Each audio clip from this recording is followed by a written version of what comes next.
வால்பாறையில் குட்டி ஈன்ற காட்டு யானைக்கு வனத்துறையினர் பாதுகாப்பு அளித்து வருகின்றனர். கோவை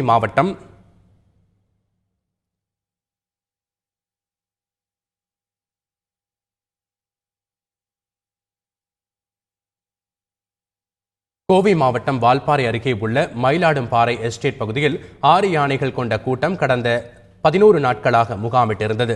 இதில் 4 யானைகள் வனப்பகுதிக்குள் சென்றுவிட்ட நிலையில் கர்ப்பமாக இருந்த ஒரு யானை நடக்க முடியாமல் அந்த இடத்திலேயே நின்று கொண்டிருந்தது. அந்த யானைக்கு பாதுகாப்பாக ஒரு யானை சுற்றி வந்தது. இந்நிலையில் குட்டியை ஈன்ற தாய் யானை தனது குட்டியை கால்களுக்கு இடையே வைத்து பாதுகாப்பாக நடத்தி சென்றது. இதனை பொதுமக்கள் மகிழ்ச்சியுடன் கண்டு ரசித்தனர். தகவல் அறிந்து வந்த வனத்துறையினர் யானைகளை யாரும் விரட்டாத வண்ணம் அதன் பாதையில் பாதுகாப்பு அளித்து வருகின்றனர்.